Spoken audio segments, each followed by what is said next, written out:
Right, people. Welcome to another episode of Straight Red. You're here with your boy Ogans, Silent K, Bells, and Migs. So I'm going to address the elephant in the room because I know a lot of people have got a lot to say on the topic. Happy to hear input from the other members of the team. Looking at things, it's highly likely Frank Lampard's going to get sacked. He's probably got about 2 games left. If he doesn't, to be honest, yeah, he's probably got about 2 games left. We all know what's going to happen. Chelsea's going to sack him. They'll bring in someone else. They'll spend some more money. I'm going to get back to the top. So that's the way I'm looking at it from my point of view. Obviously, people in here may have different opinions on that. But we've sacked more managers probably than all you lot in the past 10 years. Probably than all you man in here combined, is in Liverpool and Man United combined. So, but that's just my thought process. People in here may disagree with me.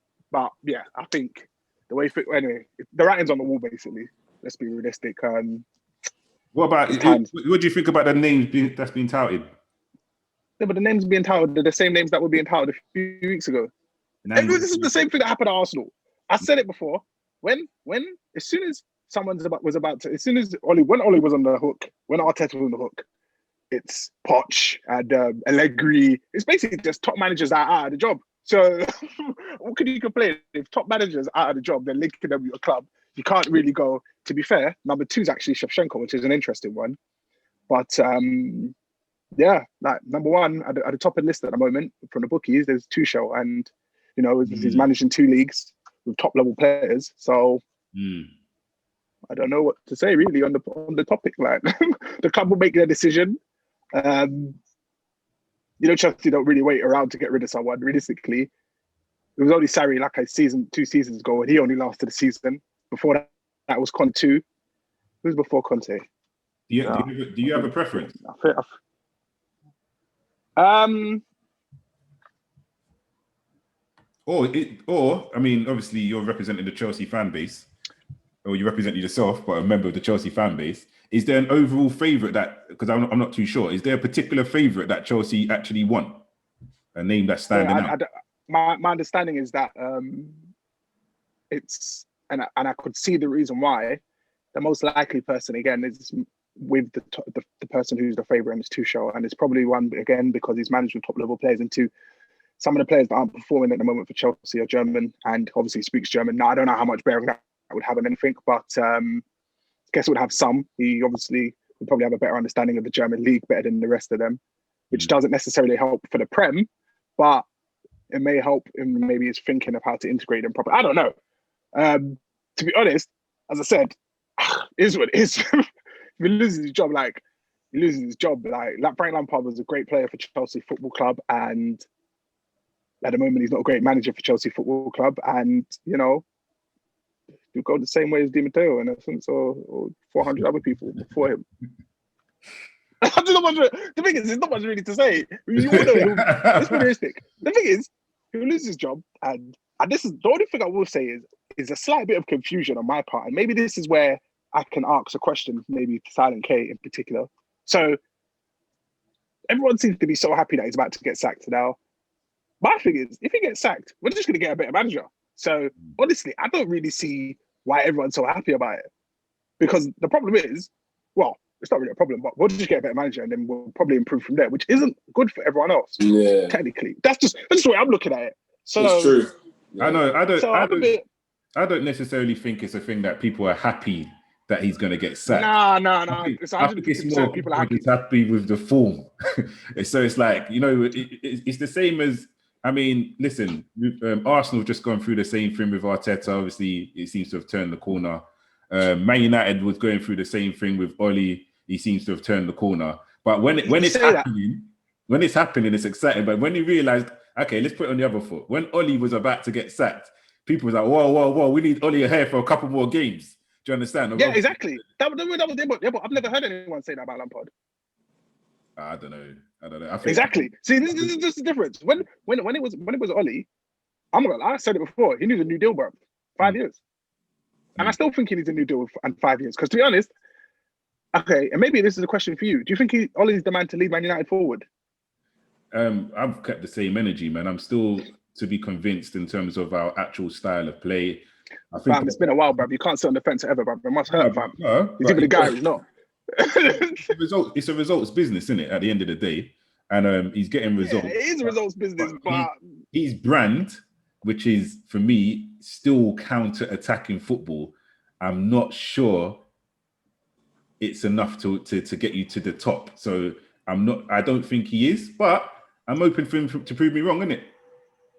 Okay, it is. So I'll flip on from that slightly, actually, because there was one other thing I wanted to bring up, maybe, and just to get a bit of feedback on. So obviously on Sunday, it was supposed to be the biggest game of the season, and the match was, in my opinion, was kind of shocking.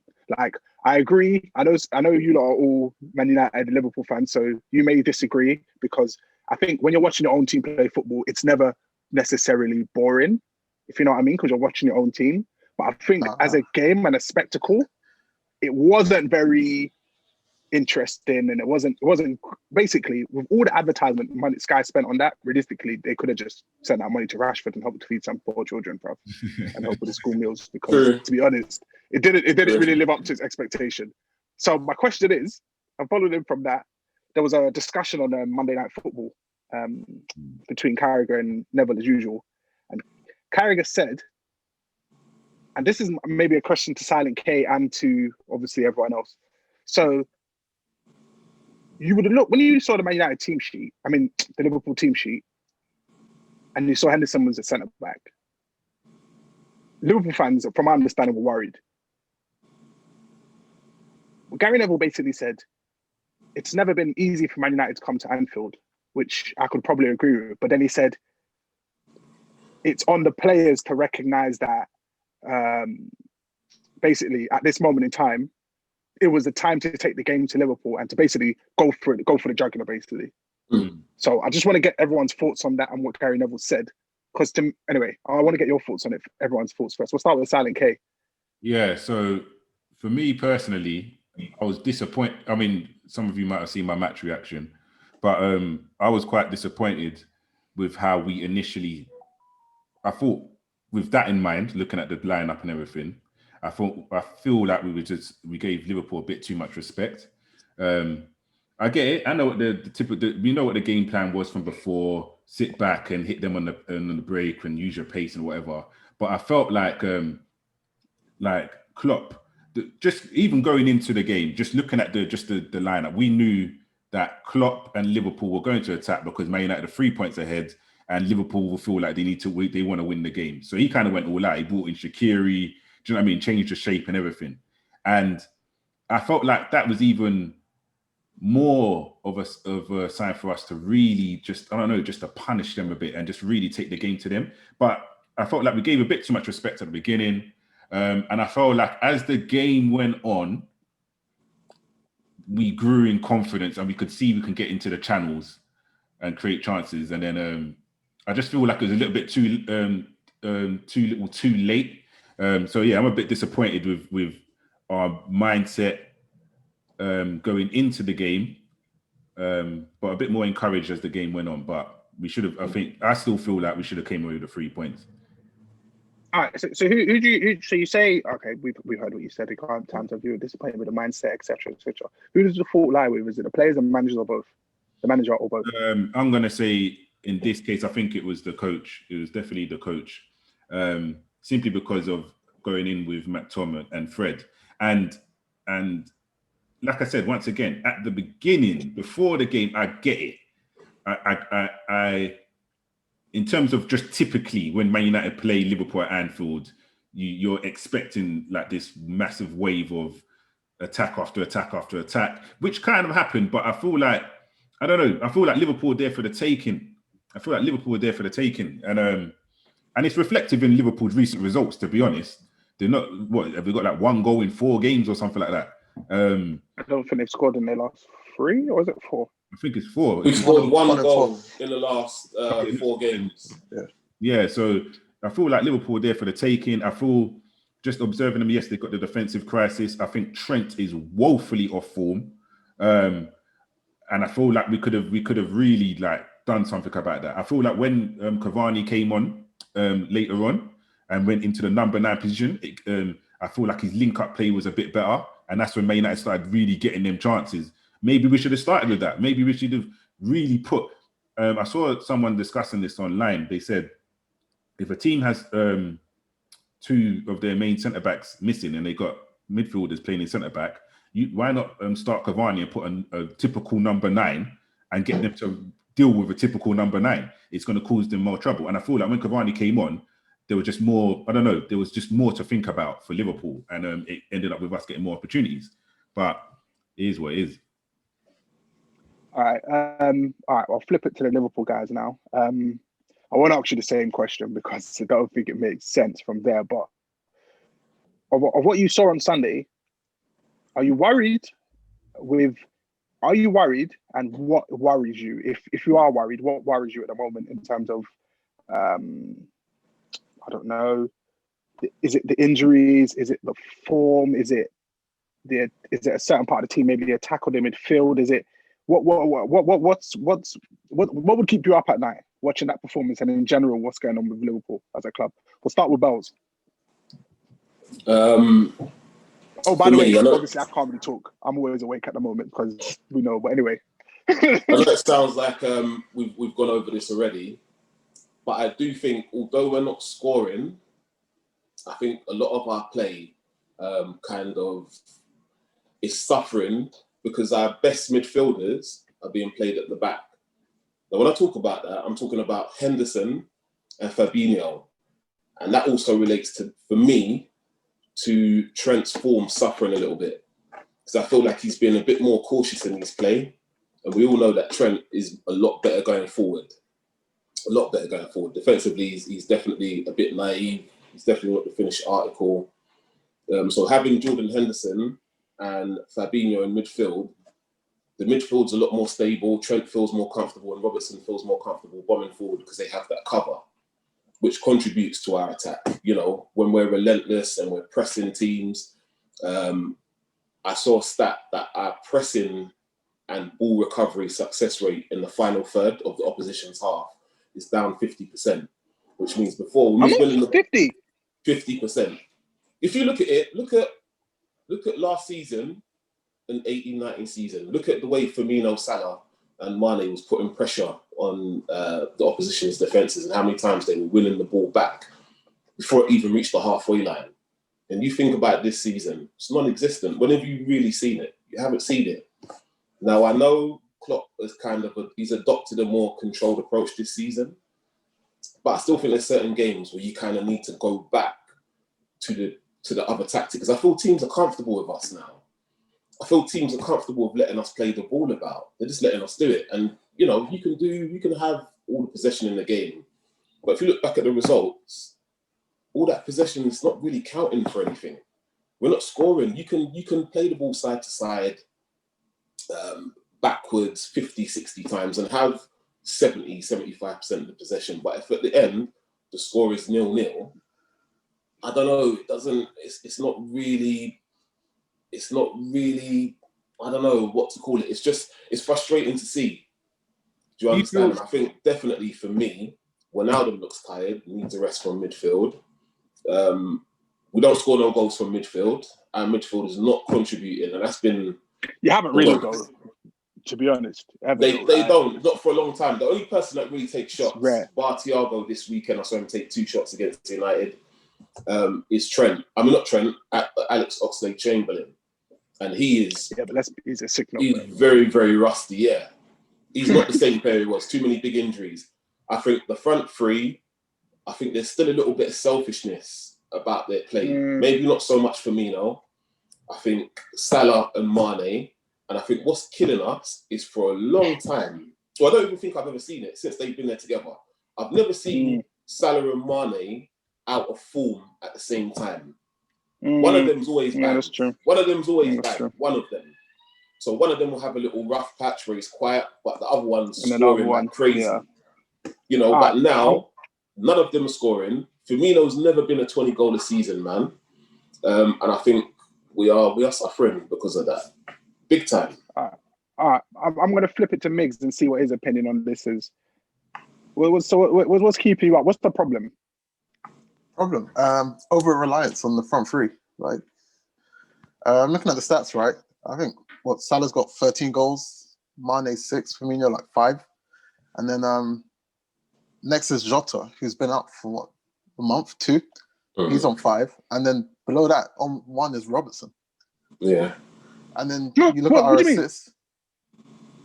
Like it goes from our top 4 goal scorers are up front. Everyone else has got 1 goal. Yeah, that's what I said. Nobody else scores. Matip's on 1. I don't think the midfielders even scored this season. Have they? Probably 1 goal or something. Right. And then assists. Right. Robertson's on 5. And then you've got the front 3 again. And then after that is John Matip on 2. Yeah. And he's our centre back who's been injured for how long? We know his story, yeah. Yeah. So like it's all good having our game plan, and the club saying he doesn't plan on changing or whatever. But like he's changed a lot because the team's less reliant on Firmino now, and that's a problem. But I know fans will be like, "Oh yeah, we told you he's not a strike." We know that, but like that wasn't our play style. But now we've become less reliant on him, so it's like his role in the team's diminished, and he's not a goal scorer. So now it's a bigger problem than it was 2-3 seasons ago, or even last season. So the question is, what are you gonna do about it? I mean, what would you do about it? Sorry. I mean, that would lead to my straight red, which I don't. Oh, okay. No, we can save that. Yeah. We can save that. We can save that then. I guess we can table that. We can table that. But if we're talking about the team, I feel like we need to switch it up. Like it doesn't. They're obviously all 3 of them are out of form, right? But I mean, Minamino finally had a good game against Palace, and then he just got dropped for 4 games. So I could understand if like players on the bench want to rely on him though. Yeah, and then Sorry, go ahead. Yeah, no, go ahead.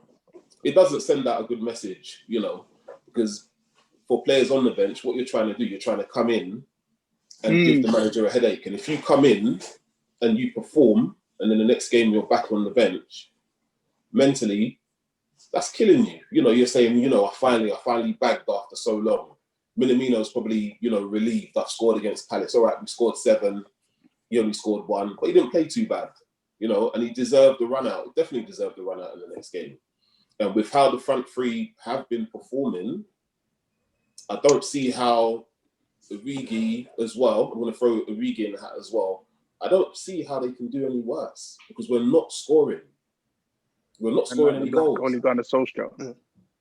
They were Origi, the black only gone to Solskjaer. Put him in. Playing through the middle. Let me ask you one question. Let me ask you one question.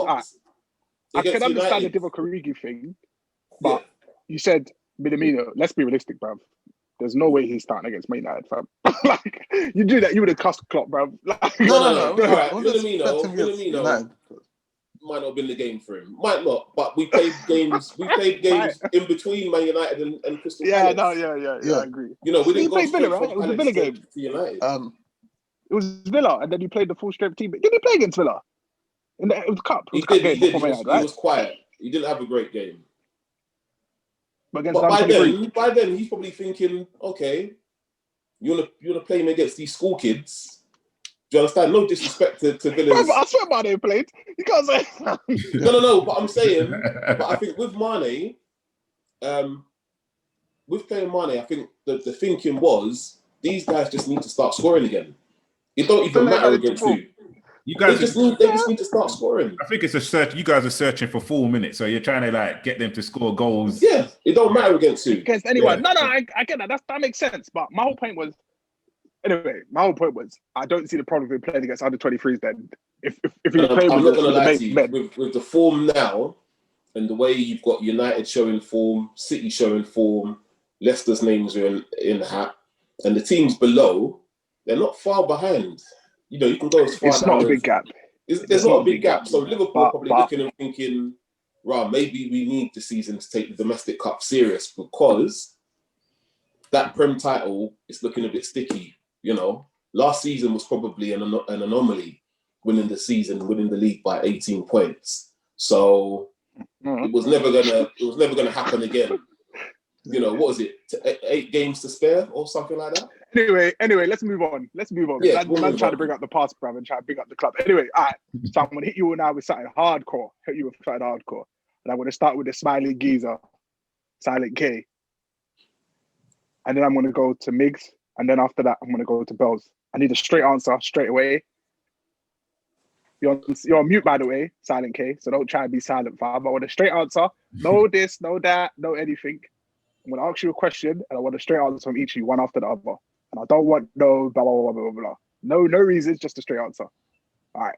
Silent K, then Miggs, then Bells. Who's going to win the Prem? Manchester United. Miggs. City. Bells. Liverpool. All right. Well, I'm going to go with City. So at the moment, it seems we're looking towards City. Okay, that's interesting. To be fair, I know why 2 people probably voted the way they voted. I know Miggs is probably going to get some messages in his inbox and 30 pieces of silver. But as long as you vote with your conscience, your heart. As long as you vote with your conscience, not with your conscience or your heart, but you vote with your mind, it's okay, bro. It's okay. To be fair, I might get some messages, but I'm not gonna lie. Mathematically, we might be out of it soon. So, well, let's not even go there. Anyway, we're gonna flick topic. Interesting week this week for the boys in red and white of London. Ozil has finally left Arsenal Football Club. Leaves the Premier League after 184 appearances, 33 goals, 100 wins, and 39 losses, and 54 assists. I remember when Ozil first came to the Premier League and Arsenal fans were all gassed. You know, I'm Ozil, how may I assist you? The telephone hotline, pictures and memes and this and that. Obviously coming off the back of winning the Champions League with Real Madrid. So I thought it would just be nice to just maybe touch on Ozil's time at Arsenal, how it should be looked at overall in terms of his record and, you know, his effect on the Prem as well. So I'm going to start with Miggs. I don't know.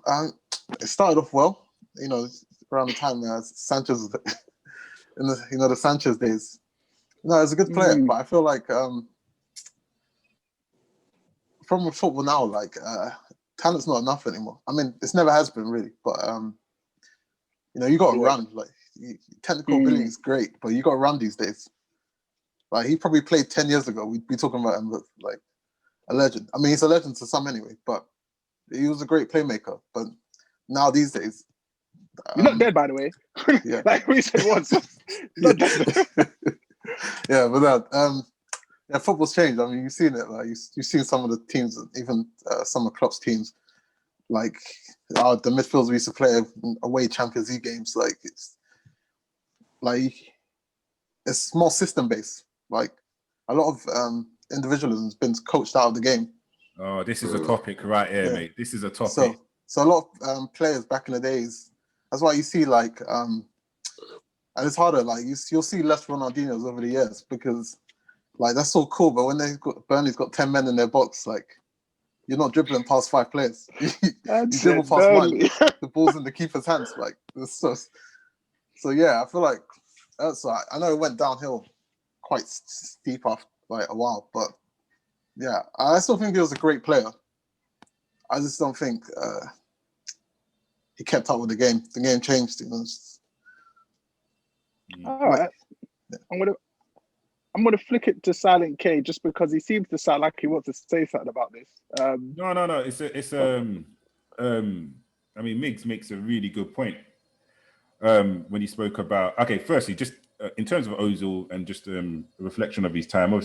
I mean, it's a shame how it ended, and Miggs makes a good point in terms of the game slightly changed as well. Teams really. It's become literally a system. All the players, it's all about the system, isn't it? A lot of the individualism has been taken out of the game.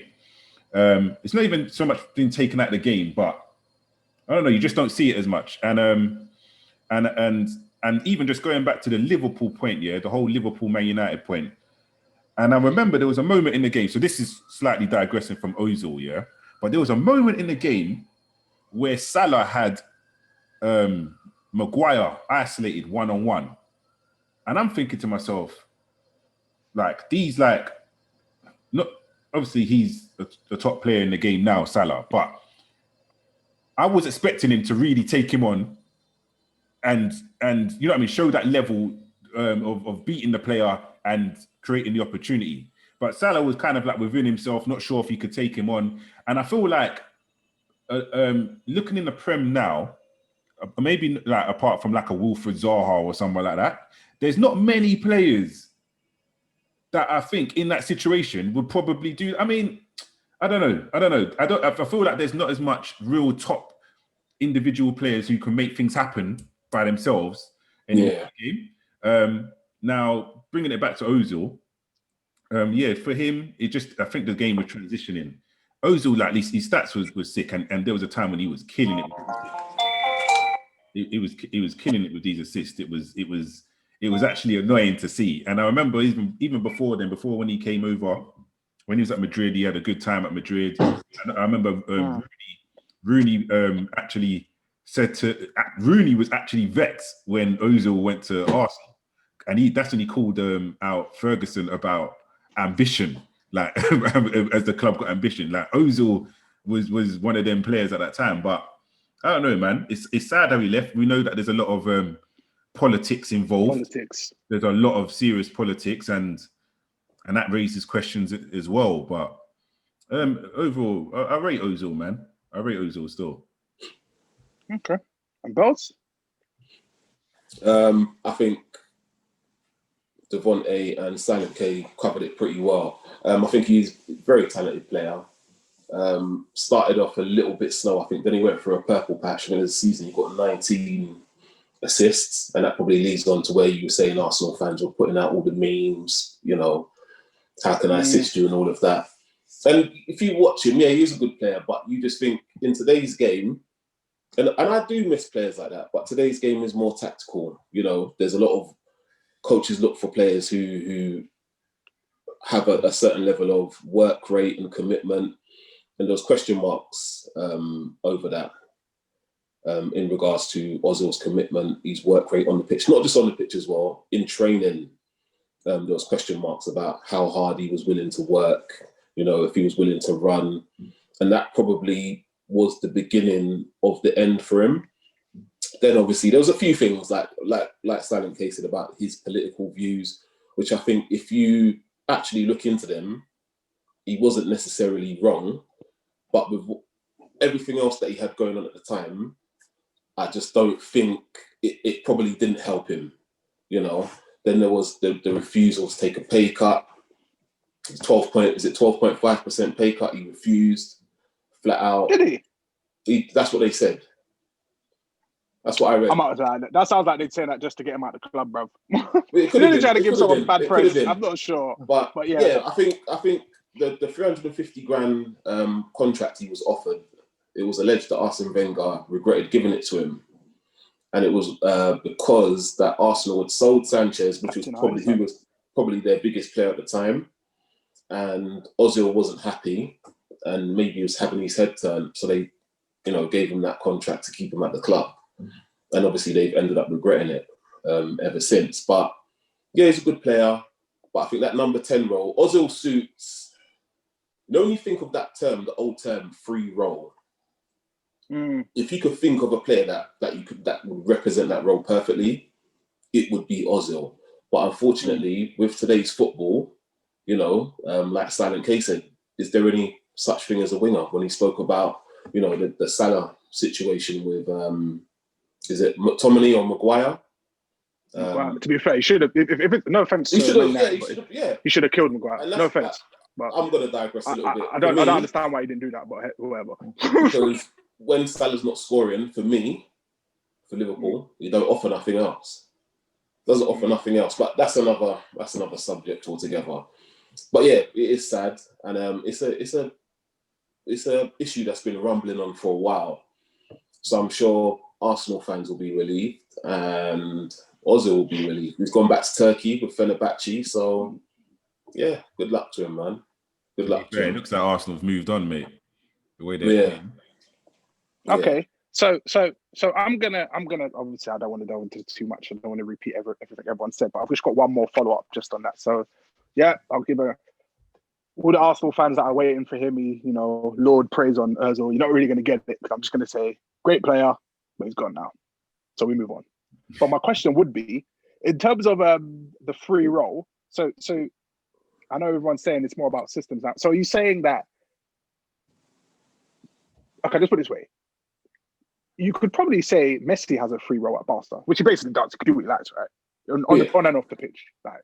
So would you say, just random, just to go on to La Liga a bit, would you say that's maybe part of Barca's downfall at the moment as well?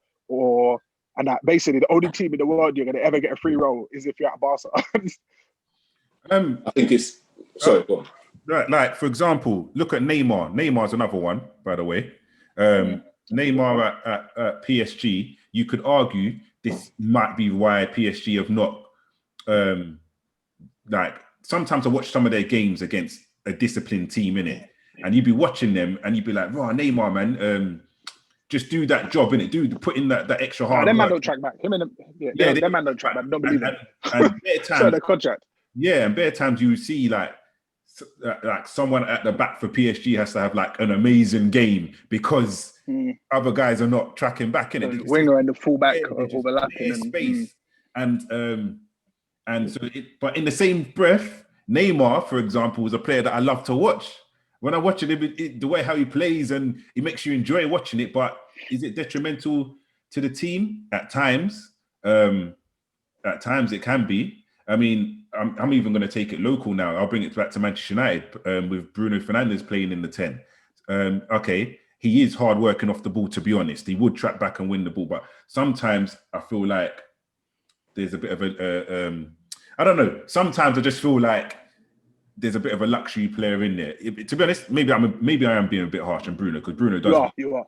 I think you are being very harsh. Yeah, he does. He works. That's maybe not a good example, but players like Neymar, players like Messi, yes, these are top tier players. But there's a lot that you're putting on the line for them. To be honest, is that unless you're going to have two CDMs, or in some cases 3 midfielders, and they're protecting that one number 10. I don't know, man. Yeah. I think it's difficult with clubs like Barcelona because it's sort of ingrained in them now. Messi's been there so long and they've had a lot of success from playing that system. So it's probably tricky for them to just kind of switch it around. I think that's where a lot of their struggles are coming from now, I suppose. Ozil wasn't really tracking back like that. No, not at all. No, he was no chance. You don't believe it. Not at all. He was considered lazy, but back in the day, he'd be called a mercurial talent, wouldn't he? Like a Rui Costa or something. Yeah. I mean, them guys there. Yeah. Anything? No, I agree. Yeah, there's a few players. I think aside sometimes we see hype of players in smaller teams that decent. They're not amazing, but they get a bit overrated. Kind of like Traore. Like Adama for Wolves. God. Yeah. Yeah. I was about Villa. The Villa thing. No. No, because he's like so for some obviously it's like a breath of fresh air and you're used to watching, especially when you watch especially top 6. Like they have talented players, right? But they're confined to their system. Somebody might score a bicycle kick or a back heel, you might see a flick or something different, but normally they have a game plan, they stick to it.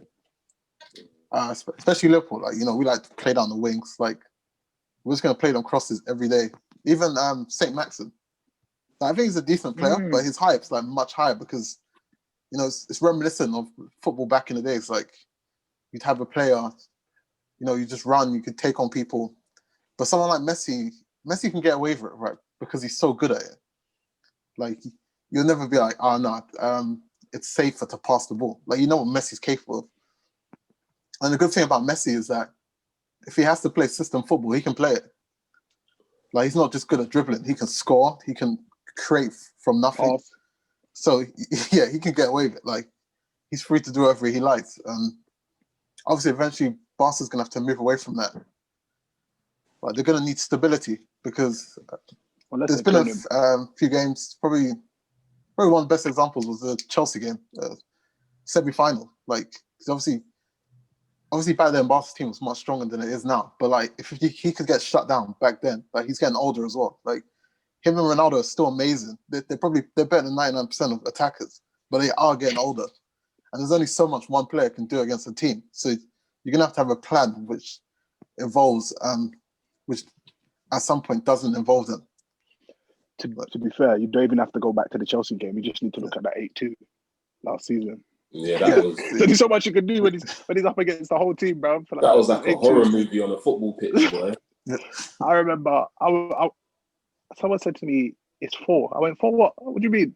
I went, "No, but I didn't even remember how the scores even went up. But I remember when it got to a certain thing, I just stopped watching, man. I couldn't bear to see it anymore, man. I like Barcelona as a football club, bro, and I couldn't bear to see that happen to them, bro. And then obviously I had Alves. Yeah, that's just an example, though. I mean, Davies. It can go horribly wrong when you've got a fully fully efficient team who's all playing and working hard for each other against where you're kind of all working hard for one player to shine. Do you know what I mean? Example. It also happened in the that time with Germany and Brazil World Cup as well. It was same thing, man. I think that's why a lot of Barcelona's recent signings have kind of failed to shine as well. You know, it's very difficult to go to Barcelona, and even though Messi is getting on, it's very tricky or difficult to kind of create your own light there when you've got a living, let's be real, he's a living legend, you know. So, yeah. All right. I'm going to flip the topic now to something a bit more recent, because I know everyone's going to have an opinion in here on it. So obviously yesterday, Man City played Aston Villa. And Aston Villa's goal was under siege to some extent. They were having some counter-attacks, but I think in the second half, the goal was really just under siege. And then Bernardo Silva scored because the ball was played out and by the goalkeeper, Martinez, and it was headed back in, I think by Diaz. And Mings chested it. And then Rodri was coming from, in essence, an offside position. We was behind the defence anyway. And then he's nicked the ball. Players continued, and Bernardo Silva lashed it into the back of the net. There was a lot of controversy over it. And there was a lot of controversy over it. And I just wanted to get everyone's take on it here. More just because, obviously, I've got my opinion on it. I don't think it's offside. For a few reasons, mainly because of what the rules mean themselves, but also because I've seen some other examples with regards to other games, which I'm happy to bring up as well. I'm sure everyone else does. But I'm going to flick it to Silent K because I know he has an opinion. I can see his head shake. Go, say it with your chest. Say it with your chest. Go on. Yeah, me personally. So, firstly, wicked game. I thought it was a sick game. It was a really enjoyable game. Both teams, to be honest, especially at that point in the game, yeah? At that point in the game, Villa was on top in that point in the game, yeah? There was some... You think? When they go under siege? No, I remember it was clearance after clearance on the line, like Gundogan this, Gundogan that, and then... No, there's a bit when... No, to be honest, because just before that, there was the bit where Ruben Diaz he just tackled and took the ball off of the striker's foot. Like, I think it was Grealish freed it right across the 6-yard box. Diaz blocked it. There was a couple saves from Ederson. But then on the flip side, City was also putting their goal under siege. It was kind of going back and forth. It was open. It was like basketball. Yeah. And then all of a sudden, I see they try to play a ball to Rodri, who's offside. It goes back into the midfield. Ruben Diaz heads it back. And then Tyrone Mings brings it down with Rodri running behind him. He brings it down and then Rodri comes and takes the ball from behind him. So I'm thinking to myself, is that not offside? Now, I know they're saying, what is it? The rules are saying when you bring down the ball and you're playing the player. No, he's taking control of the situation. Because he's taking the control of the situation, the ball's not being played directly to him. And I don't know. For me, there's an L here somewhere, yeah? There's an L, obviously, firstly. Let's obviously... I saw Rio Ferdinand talk about Tyrone Mings, and he's right, actually. he should have even just got rid of the ball so that there's no question about this in the first place. Yeah, and I've seen just not touched it. If he didn't touch it, it would have been offside. Yeah. And I That's saw one thing. Tyrone Mings' message as well. I don't know if you've seen his tweet, but he basically said like he never knew that these were the rules or something like that. But he said, however, he does take responsibility. Shouldn't be playing a match if you don't know the rules. Mm. That's a red for him, bruv. Yeah. He's a big L for that, bruv. If you don't understand the rules of football, fam, you're a defender and you have to deal with offsides. That's a big L, bruv. You're a professional footballer, yeah. You got to know the rules. The ref in the BT studio as well, who also said that's offside, and that clearly shows this rule. Peter Horton said it's offside. Yeah, the referee that's in the BT. Did he? He said, I thought he said it wasn't. No, he changed his mind after he heard the rule. You see what I'm saying? Before that, he said it was but offside. that shows you. So let me just get this in now, yeah, because this is my straight red anyway, yeah. So that just shows you the confusion around this whole thing is what's so shocking, because Tyrone Mings thought, okay, he's coming from offside position, so I could just play. The refs in the VAR studio, they're thinking one thing. Certain individual refs are probably thinking different things. So I reckon that could have been different depending on the game, depending on the ref. You know what I mean? Because it seems like this. A lot of things could be. Yeah, this message is not handed. I'm under a different opinion, but do you know what? I think I'm going to flick it to Miggs because I think he's probably going to explain it better than I could as to why I'm under a different opinion and the precedents that's been set before. Yeah, so those game 2 years ago, I think it was like 2018, Liverpool versus Spurs, and Kane was like offside. He was like definitely offside, but he was just right behind Lovren, and Ali tried to play a through ball to him, and Lovren slid. Even though Kane was right behind him, so Lovren slid right because he couldn't tell whether Kane was truly offside. But the ref said because Lovren intentionally went for the ball, and the ref didn't actually know whether he touched it or not, which was the main problem. But he believed he touched it, and because of that, he inadvertently played Kane onside, and then Kane got fouled by Karius, and Spurs got a penalty for it. So, and I think it's actually the same ref from the game. So I'm not surprised that this was given. John Moss. Yeah, I think it was John Moss. But John Moss is a mug, bruv. He's just a big round mug, bruv. But anyway. Yeah, but if we're keeping precedence from that game, I understand Silent K's point, because I have seen times where players, ball's been kicked up the pitch, and the player's about to control it, and they just touch it, and then person tackles them. But I think the difference is Rodri wasn't going for Mings. If Rodri was running towards Mings, then you could say he's attempting to play the ball. Like, you can be offside in an offside position without it being an offense. But if he was running towards Mings, then he's clearly attempting to go for the ball. Then you would say he's trying to play the ball from an offside position. But he was standing there. Mings took a touch. Then he tackles him after he tries to take a second touch. Like the ball's back in play by that time. Yeah, so and I hear you, and I hear what you're saying in the context of what the official rules are. And at the end of the day, the rules are the rules, isn't it? But for me, clearly this message has not landed because there's confusion amongst many, the players, the refs, the coaching staff. That's why Dean Smith's even kicking off like that. Do you understand? There's like if everyone knew that was the rules, no one would have nothing to say about it. For me, I don't know. Yeah, but no one would. Dean Smith should know the rules, to be honest. I'm not really. This wouldn't even be a talking point, but clearly, I don't know. Maybe it's the L on the behalf of the FA then. I don't know if it is though. I'm sorry to jump in. I don't think. Okay, here's my thing. If this isn't a rule which has changed this season, then there should be no excuse for people not to know it. Like I feel if it was something which had changed this season, like I don't know. If there was something that had changed this season, then I could understand it. Then I'd be like, okay, fair enough. Changed. It's not clear. Yeah, exactly. Handball rules. I know offside, they keep it. I don't even know what it is. First it was daylight, then it's any part of the ball your body can play, any part of your body that you can play the ball with. And then it's the shirt sleeve, Like then there's all sorts of stuff like that. I don't know officially what the offside rule is for that part.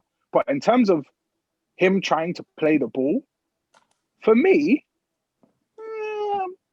I feel the fact that he's taken that, because otherwise, what's the other option from until Rodri comes? What goal side again, and then goes for the ball, then he'd still be offside. Like I don't understand it. Because to be honest, to get to the ball, he has to come goal side anyway, surely, basically, or at least come next to Mings to get the ball anyway, right? So when does he become? Active. When is it that he becomes? Well, not even he is active, you know what I mean. But when does it becomes active but not offside? Again, that's the next question, and I think that would cause even more confusion. And until he's passed the ball to another centre back, why does that change anything? What? Because then it's totally under control.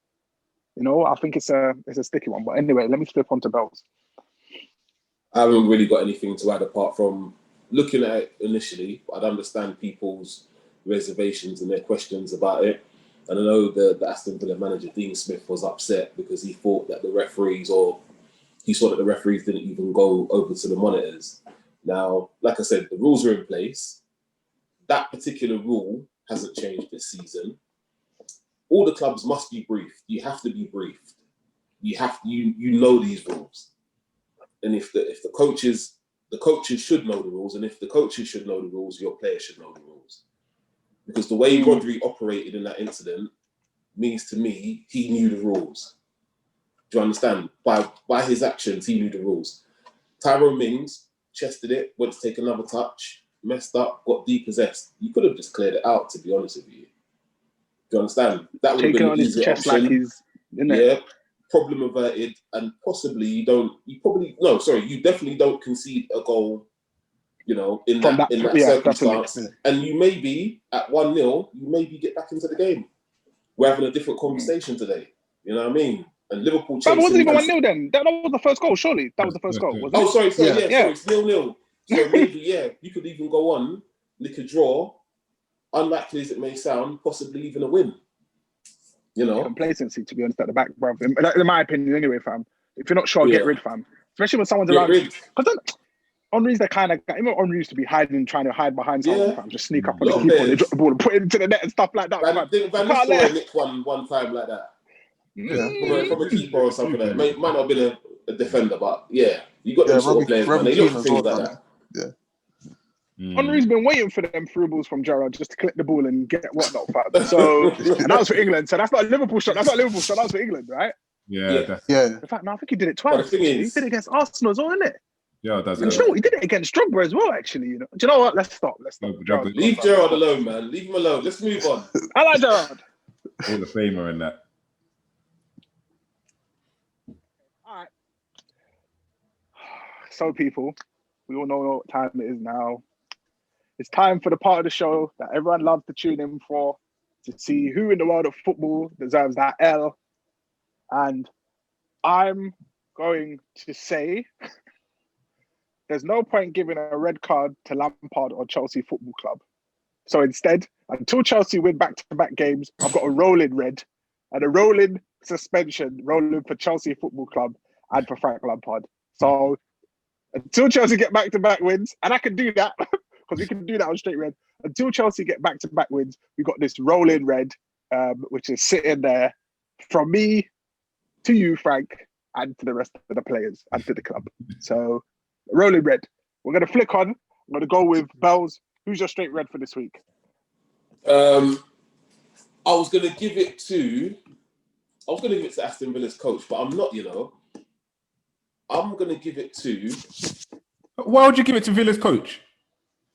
Just but bro, he should know the rules. He should be aware of the rules. He should know the rules. He should know the rules. I disagree. They haven't changed this season. I disagree. And to get yourself sent off as well. Your players don't know the rules. You obviously don't know the rules. Do you know what? Yourself sent off, and you lost the game. You know what? If one of his players got himself sent off, you would have got the same cussing. I mean, the reality is that literally he got a red in it. Like, so yeah, it kind of fits in with the theme. But... yeah, but for me, I'm gonna give it to. I've been thinking. I'm gonna give it to Mohamed Salah. Okay. I'm gonna give it to Mohamed Salah because I think Liverpool are in a rough place, Sorry? No, I said man like Christmas tree Salah. Go on. I think we're in a sticky patch at the moment, and I don't think he's offering enough when he's not scoring. And he owes Liverpool as well because he broke the rules, went to his brother's wedding. I don't think he got punished for that as well. That one kind of got swept under the carpet. Know about that. No one. He went to the wedding. He got COVID. No one even knows when he got COVID. punished. Klopp just was like, "Yeah, we're going to deal with it." It's now. That was it. And now we don't need to talk about it. Nothing. We've done Nothing it internally. So for me, for a player of Salah's ability, and I know this might sound stupid if you look at his numbers, but I think if you watch the Liverpool games, Mane's not in form. He offers something. He causes panic. He makes defenders worry. Do you understand? He takes people on. I've seen a lot of bottling from Salah today, like this season. Sorry, against the Man United game, there was a lot of like getting the ball and good wingers. If you watch good wingers or good inverted wingers, as they're called now, or wide forwards, they get the ball, they have a little look over your shoulder. If you've got a bit of time, you turn, face up your fullback and give him a problem. People talk, Luke Shaw, he had a great game. But I think he had an easy afternoon. I don't think it was difficult for him to have a good game on Sunday. He had a very good afternoon. Very easy afternoon. So for me... Go ahead. One question on your thing about this Salah thing. So where was the wedding? Sorry? What in Egypt? Egypt, yeah. When did he go? International break, I think. International break, yeah. And he missed the Leicester game. Raw. This was before Christmas. You know what? I think. Nah, I remember. I thought it must have been Egypt because I remember when he missed the game. But you know what? I'm not even gonna bother with that. Bells, I'll let you finish it, then I'm gonna flip to the. Yeah, that's the straight bread for me. And I've heard he's been talking to some Norwegian journalist with regards to how happy he is at Liverpool. I went to Norway. Yeah, I saw that this morning. Yeah, all this talk, and I think Salah's been busy, bro. I think it's a little ploy, to get a little bit of extra money for that little contract. He's trying to, and his best friend too came out of that interview. Yeah, that he's not loved here or some nonsense. Yeah, like don't do that, man. Don't do that. I mean, and if you're gonna do that, then you gotta be putting up, best friend. Like Willian at the end of the season numbers. Yeah. What do Willian do? Willian at the end of the season when he's got to sign a new contract at Chelsea and he starts balling out. You mean Adebayor, bruv? Adebayor wants that contract, bruv. Every time William's back to nomination. How many years Williams got out of Chelsea from turning up at the end of the season? They're like, yeah, we'll keep him. Yeah, I think Salah's looking at a few extra grand a week for me. Yeah. Okay. All right. Let me flick to Silent K. Who's your red? Oh no! You heard me earlier, man. So I'm just listening to everyone and taking into everyone's thing. I'm gonna put it down to the FA. I know you guys are saying Villa should have understood. I think it's the FA. I feel like it was kind of, I think, across the board, whether it's Villa, whether it's players or refs, former refs, coaching staff, whether it's pundits, there is blatant confusion around this rule. We used to banter about disclaimer, this is not a sexist comment. We used to banter about whether women knew the offside rule. Mate, right now, across football, the offside rule is very grey. Even the whole thing of when someone's blatantly offside and they're taking bare long to put the flag up, it's just he's offside. Nah, that one I'm okay with. That one I'm okay. Okay, it depends. For me, even against Liverpool, there was a bit when Rashford just was blatantly offside. Yeah, and he starts breezing through on goal, and you're getting that one. Someone spoke about that the other day. There's a reason. Yeah, for that, I can't remember the reason. Yeah, but it makes sense because if the problem is that these guys, people have complained before about people scoring goals, and obviously the VAR will check it. Basically, realistically, is to let the ball play go on. That's my thought process, and it makes sense because if back in the day when someone was called offside and they weren't, then that's it, bro. And I'm not gonna lie, fam. There's been times when the Lido's just made a dumb mistake and they're like, obviously, if someone's about 5-10 yards offside, that's different. I can agree with that. But if it's even remotely close, like when I mean, if the person's even 1 meter, 1 meter away, I don't know about these refs in these big games looking across the line if there's how many players. So I don't know, bro. Maybe they might get confused or think if it's remotely close, I can understand. But no, I agree with you, Simon. Okay, if it's like 5-10 meters, then realistically they need to do something. That's stupid. Yeah, but that's my that's all right. Migs. Mine, Fenway Sports Group, FSG, Liverpool's owners. We got back up. Man took it technical, bro.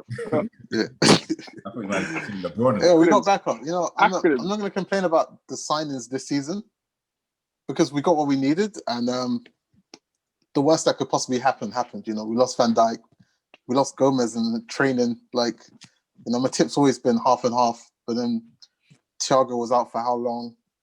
You know, COVID, blah blah blah. But those things, I'm fine. You know, like if the season was bad because of that, I can handle it. That's fine. But we sold Lovren, so we had 3 centre backs. Sorry, can I jump in there? Yeah. Did you hear what Lovren said the other day? Yeah.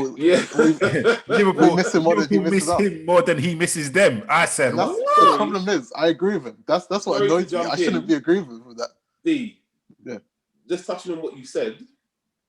So, do you think, with what you're saying now, giving it to Fenway Sports Group, did we get what we needed in the summer? I don't think we did get everything we needed. No, you know, right. But, yeah, we didn't get what we needed in the summer. But, you know, I can forgive them for that part, but I can't forgive them for now looking at the team and saying, we're not buying a centre-back. Like, after everything that happened, our injuries were like one up on top of the other. Like, and they were still like, you know, we'll take the risk that no one else gets injured. Like, what happens if Fabinho gets injured? We're playing Wijnaldum and Henderson. Yeah. There's obviously no P. There's obviously no P. And that's the thing for me. Surely. Yeah. The way they're talking, there's no P, surely, is that we don't need no one else. Yeah. But well, that's my problem. Williams and Nat Phillips, they're not playing. You're putting Hendo there instead, which means to me, you don't trust them. So if you don't trust them, we need other people. Otherwise, play the kids, play them. Yeah. And what was it?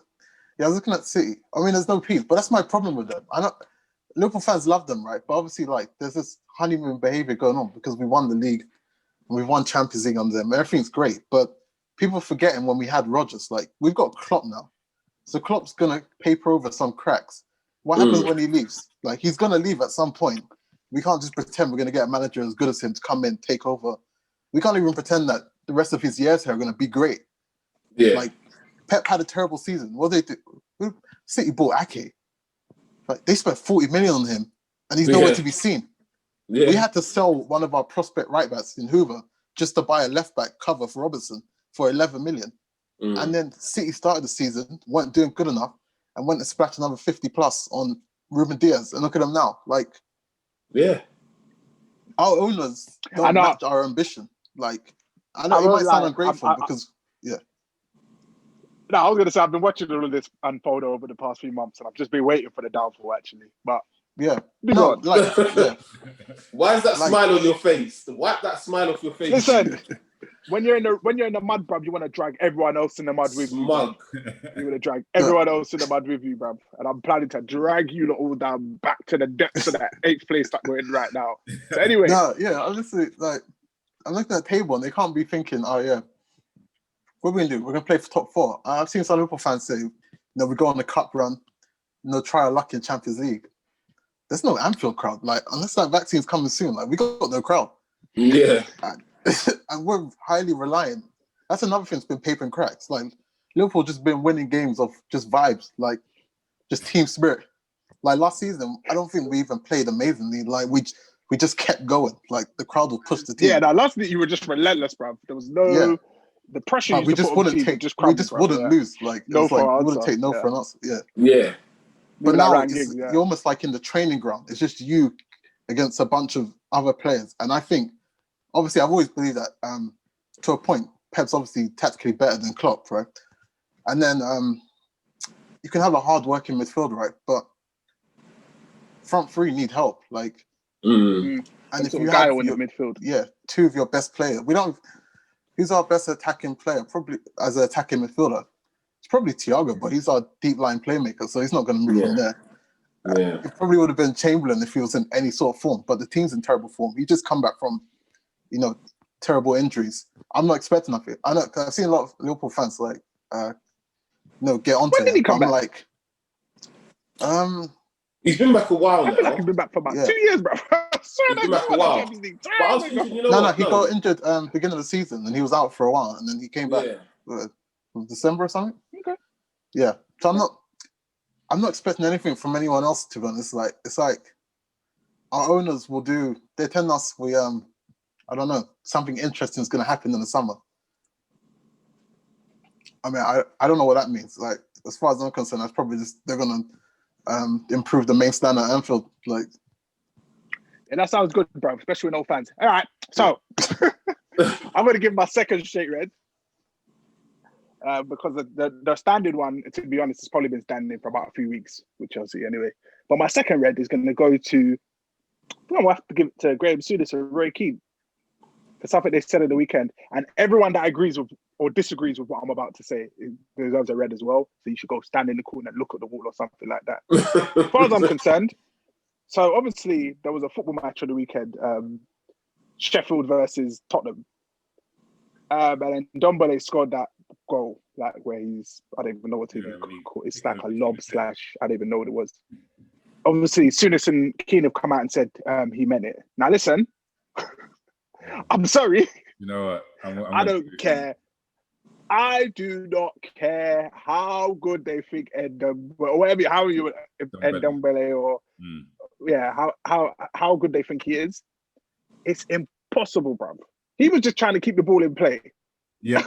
Manson said he's meant to lob the keeper and put it into the other corner. Listen, you know what? if he can mean that, I'll tell you what, he needs to be going for the Ballon d'Or. I agree with you on this, yeah. You know why? So I was watching the game, and that moment, I literally walked out the living room. Then I heard, "Oh, what a goal from Ndombele!" So I ran back in because I'm thinking, "Wow, there's bare energy behind this, yeah." And when I saw it, yeah, I'm thinking to myself, he just stretched and tried to just keep it in play or just put it into the danger area. What do you mean that? Yeah, just stretch. And then, but what killed it, yeah, is that I've got many WhatsApp groups I'm in. Imagine everyone said a minute. Yeah. Oh, what a goal. Yeah. Oh, and I was thinking to myself, nah, he just stretched his foot. I don't know, man. I'm not a big fan of that. Not that it's not a great goal. I'm not saying it's not a great goal, but I'm saying the intention. No, I disagree. Yeah, man, you need to have intention to be doing things like that, man. Otherwise, it's not. Obviously, look, let's put it this way. I go back to a few seasons ago when Company scored that goal against Leicester. Now, Company was shooting. It's not a mishit pass. He's shooting and he's gone in. Nah, it's a hit and it's a Hail Mary shot, but he's shooting. And then Ndombele, I'm moving like Paul Merson. He was not shooting. So for me, it's a bit different. And as he said, it's very different because he's not shooting, in my opinion, anyway. Realistically, that's his shooting.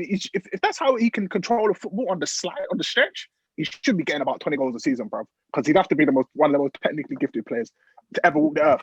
Yeah, you have to be one of the best in the world to pull that off. It's nonsense, bro. It's absolutely nonsense. Messi's not even doing that. No one doing that on the stretch. No, he's lobbed it over the keeper. It's not even facing. Just to put it back in the other direction. Yeah. This is what I mean. Put it back in the danger area, and it just went over the keeper's head. That's all that happened. That's what I think. That's an L for them.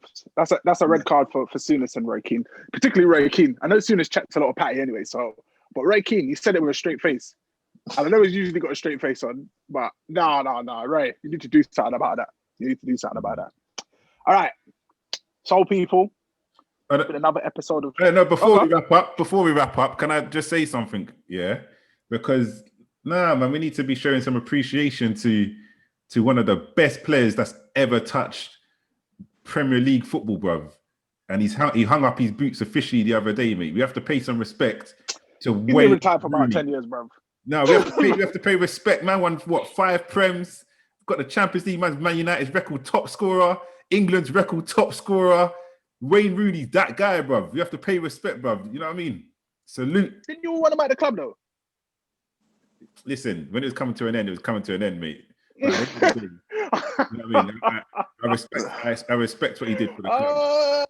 I definitely respect what he did. Wasn't he another $350 300 bags a week that people wanted out the club? But this is the Ozil. Listen. It doesn't take away what he did, innit? There's a lot of players who are and they ain't done nothing compared to him. No, you have to. Yeah. Like who? You have to put respect. That's a conversation for another day, mate. No. What one day, bro? Who's on 300 bags has done nothing, bro? Or near 300 bags has done nothing. Was Sanchez on it? Sanchez was on more. Sanchez doubled that almost. Yeah, but he came on a free though. It's a bit different. He came on a free. Wait, Gareth Bell's still about. How we forget Bell? He's got 4 Champions Leagues. No, Spurs right now, isn't it? Yeah, no, respect to Rooney, man. Yeah. Young prodigy at Everton, come through, scored some screamers. Went to United, big move for a teenager. Scored in his debut, I think, innit? Hat-trick. Yeah, and he done brilliantly well. Rooney killed it, bro. Like he did. He done well. Rooney you can't knock him. Love him or hate him. Rooney killed it. Hey, I was just bringing up the circumstances of how he left. No, it's not even how he left. It's even before when he was leaving. Remember, Fergie's final year. Even though Rooney won the league on that year, he kind of dropped him. Fergie was going to get rid of him, and then he just said, "Moyes, it's up to you." And we all know how that ended. But yeah, man, top quality. Right. Shout out to Wayne Rooney. Working hard, young English player, not young anymore, but was young, and he did his thing. And he scored a lot of goals for Man United, including an overhead kick which come off his shin, which people try and say is a great goal. But again, you can't do that. You can't do that. That weren't a one-off screamer that he scored. You can't do that. We're talking about. How are you trying to throw shade on this guy, bro? You're trying to talk like he's on Dombele. Wait. Stop. Wait. I'm not throwing. Wait. Let's talk about this goal then. Do you know what I'm talking about? The one that come off his shin. Manchester City overhead kick. Manchester City. What are you talking about? So what? Wait. So wait. Go on. What were you saying exactly? Hold on. Wait, we're saying it's a bit distasteful what you're doing. Someone crossed the ball. He attempted an overhead kick. Although the connection might not have been A1 in your eyes, Junior, he executed it. Oh, God. And that's when derbies were really derbies, probably. Trust me. You can't knock him. You can't knock him, man. Man said this is when derbies are really derbies. What does that mean? Anyway, whatever, man. I'm not knocking him, bruv. I was just talking about one goal, bruv. But whatever. If you, man, want to have heart attacks over that, that's fine. Anyway, moving on. Thank you, everyone, for tuning in to another episode of Straight Red. Please like and subscribe and send it to all your people. We appreciate the love and support. And yeah, that's another episode. Thanks, guys, man. Peace out. Peace, everyone. Cheers.